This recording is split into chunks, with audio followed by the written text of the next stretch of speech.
বিশ্বাসে মেলায় বস্তু তর্কে বহুদূর। এই কথাটা কিন্তু জন্মান্তর থেকে চলে আসছে। এই কথাটার যথেষ্ট একটা গুরুত্ব রয়েছে। আজ হঠাৎ করে কেন এই কথাটা বললাম, তোমাদের সাথে সবটাই শেয়ার করব। কৃষ্ণকালী মাকে আমরা সকলেই জেনে থাকি। মা কালী সকলের মনের ইচ্ছা পূরণ করছে। এই কৃষ্ণকালী মায়ের সেবিকা মঙ্গলা মা সত্যিই কি ঠাকুর পুজো ঠিকভাবে করেন? আচ্ছা, মঙ্গলা মায়ের কি সত্যিই কোনো পাওয়ার আছে? আচ্ছা, মঙ্গলা মায়ের কি কোনো গোপন রহস্য আছে?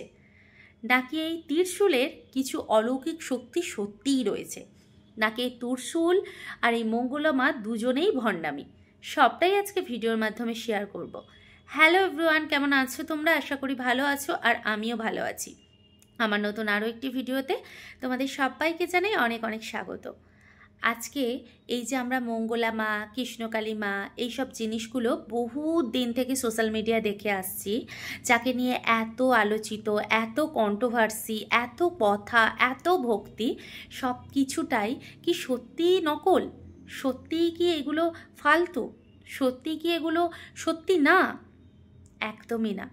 সত্যি কথা বলতে কি, এই যে আমরা ভগবানের কাছে যাই বা কোনো মন্দিরে যাই, শুধুমাত্র যে আমরা এমনি এমনি যাই তা তো না। অনেক বিশ্বাস, অনেক মায়া, অনেক মোহ, অনেক মমতা নিয়ে তারপর তো যাই।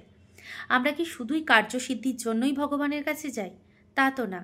অনেকে ভালোবেসে যায় দেখা করতে, অনেকে আবার নিজের মানত পূরণ করতে যায়, অনেকে আবার এমনি এমনি যায়, অনেকে আবার নিজের চাহিদা পূরণ করতেও যায়।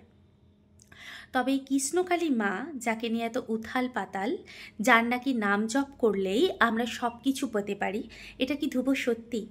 দেখো, প্রথম কথা হচ্ছে, ভগবানের কাছে যখন যাবে বা তার নাম করবে বা তার নাম ধ্যান নেবে, শুধুমাত্র তখনই যে তোমার কাজ হবে সেটা না। ভগবান আগে তোমাকে পরীক্ষা নেবে, তুমি তার যোগ্য কিনা তাকে দেখবে, তারপর তো ভক্তের মনের ইচ্ছা পূরণ করবে। এমনি এমনিই কি তোমার মনের ইচ্ছা পূরণ করে দেবে? তুমি কি কষ্ট করবে না?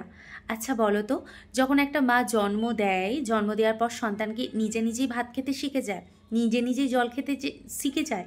তার প্রতি তার মার চেষ্টা থাকে, বিশ্বাস থাকে, সব কিছু দিয়েই তো তবে একটা সন্তানকে বড় করে তোলে।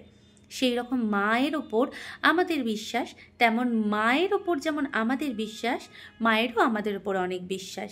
সেও মনে করে যে আমরা যাতে তার নাম ধ্যান করি। তো এখন কথা হচ্ছে, এই যে কৃষ্ণকালী মায়ের কাছে যে এত লোক যায়, এসব ভণ্ডামি শুধুমাত্র। এই যে রোগ টোগ সব কিছু ঠিক হয়, এসব কি শুধুই ভণ্ডামি? আচ্ছা বলো তো, প্রথম দিন একজন গেল, তার কোনো ইচ্ছে পূরণ হলো না বা পূরণ হলো। দ্বিতীয় দিন সে গিয়ে একটা মানুষকে বলল, সেখানে আরও 4-5 জন গেল, তাদেরও মনের ইচ্ছে পূরণ হলো। আরও ধরো 7-8 জন গেল, তাদেরও মনের ইচ্ছে পূরণ হলো। তার মধ্যে যদি ভণ্ডামি হয়ে থাকে, তাহলে একজন হয়তো ভণ্ডামি হবে। বাকি কি এত মানুষ যে যাচ্ছে, সবাই কি ভণ্ডামি করছে? সবাই কি তার সঙ্গে জড়িত, তার এই প্ল্যানের সাথে জড়িত? একদমই না। আসলেই কিন্তু ভগবান পৃথিবীতে আছে। যেমন খারাপ জিনিস পৃথিবীতে আছে, তেমন ভালো জিনিসের অস্তিত্বটাও কিন্তু রয়েছে। ভূত, প্রেত, জিন এইসবও যেমন রয়েছে, তেমন ভগবান, ঠাকুর সব কিছুই কিন্তু আমাদের রয়েছে। দৈব শক্তি সব কিছুই থাকে। আসলে সত্যিই মানুষ মন থেকে ভগবানকে ডাকছে, যার জন্য ভগবান কিন্তু তার সমস্ত কথা শুনে তাকে দিচ্ছে। আবার কিছু মানুষের হচ্ছে না, অনেকে বলে হয়তো তার সেটা মন থেকে বলছে না। একদমই না। আসলে কপালে যতটুকু লেখা থাকে ততটুকু তো তুমি পাবেই। তার থেকেও বেশি যখন তুমি ভগবানের ওপর বিশ্বাস রাখবে, ভগবানের নাম জপ করবে, তখন ভগবান এমনি এমনিই তোমাকে সাহায্য করবে। কোনো মায়ের সঙ্গে যদি ঝগড়া করো বা কোনো পরিবারের লোকের সঙ্গে যদি ঝগড়া করো, তাহলে পরিবারের লোকটা মুখ ফিরিয়ে থাকবে। কিন্তু বারবার যদি তুমি তাদেরকে ডাকো, যদি ডাকতে থাকো, তাহলে সে একটা সময় এসে তোমার প্রতি থেকে রাগ ছাড়িয়ে নেবে এবং তুমি তার কাছে যেটা চাইছো তাকে দিয়ে দেবে। সেই রকমই ভগবান। ভগবানের কাছে তুমি তার যত নাম ধ্যান করবে, যত তাকে ডাকবে, সে অবশ্যই তোমার ডাকে সাড়া দেবে। এটা ধ্রুব সত্য কথা। তাই কৃষ্ণকালী মা কখনোই ভণ্ডামি নয়। বাকি রইল ত্রিশূলের কথা। যেহেতু আমরা খারাপ জিনিসকে বিশ্বাস করি, তাই ভালো জিনিসকে আমি অন্ততপক্ষে বিশ্বাস করি। তবে হয়তো ওই ত্রিশূলের কোনো মাধুর্য আছে, ওই ত্রিশূলের হয়তো কোনো অলৌকিক শক্তি রয়েছে। না থাকলে মাথায় দেওয়ার সঙ্গে সঙ্গে একটা মানুষের রোগ কিভাবে ঠিক হয়? যেখানে মেডিকেল সায়েন্স না বলে দেয় সেই জায়গায় কৃষ্ণকালী মায়ের নাম নিলে সেখানেতে সব কিছু ঠিক হয়। তাহলে এটা কিভাবে হয়? আসলেই পৃথিবীতে কিছু না কিছু আছে যার জন্য হয়।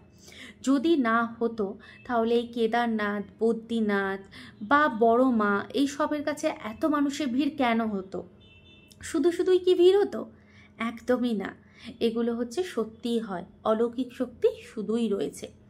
এবার প্রশ্ন হলো যে এই যে কৃষ্ণকালী মায়ের সেবিকা, উনি হয়তো অনেক টাকার লোভে বা অনেক সম্পত্তির লোভে উনি কৃষ্ণকালী মাকে ভাইরাল করবার চেষ্টা করছেন। আচ্ছা একটা কথা বলুন, ওরা যে এত মানুষ যে যাচ্ছে, এত মানুষের যে মানত পূরণ হচ্ছে, তার মধ্যে কিছু মানুষ তো তার মানত পূরণের জন্য সোনা দানা গয়না গাটি অবশ্যই মানতে করে আর সেগুলো দেয়। আর যদি সেগুলো দিয়ে সেইগুলোই যদি কৃষ্ণকালী মা তুলে রাখে, মঙ্গলা মা তুলে রাখে, তাহলে সমস্যা কোথায়? কারণ এত সোনার জিনিস যদি একটা মন্দিরে রাখা হয় সেখানে চুরি ডাকাতি হবে, এটা স্বাভাবিক। তাই সেগুলো সেফটির জন্য বাড়িতে রাখে।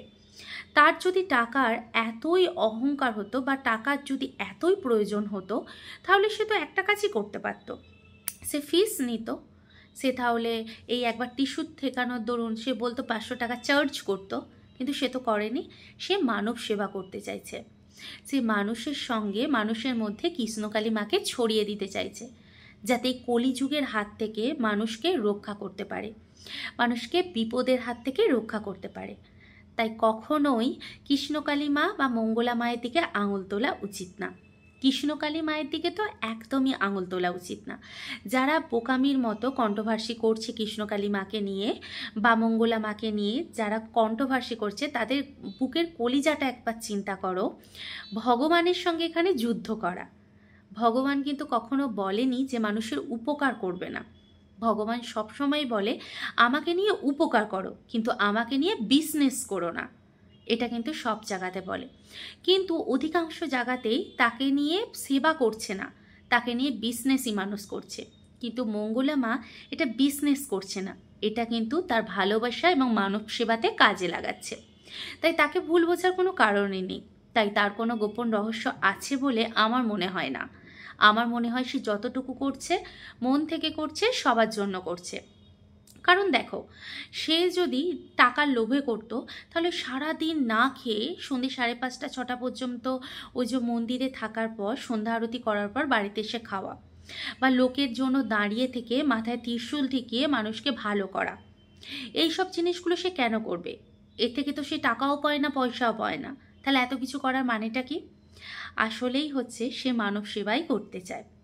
তো যাই হোক বন্ধুরা, তোমরা কি আমার সাথে একমত? অবশ্যই কমেন্ট বক্সে জানিও। ভালো থেকো।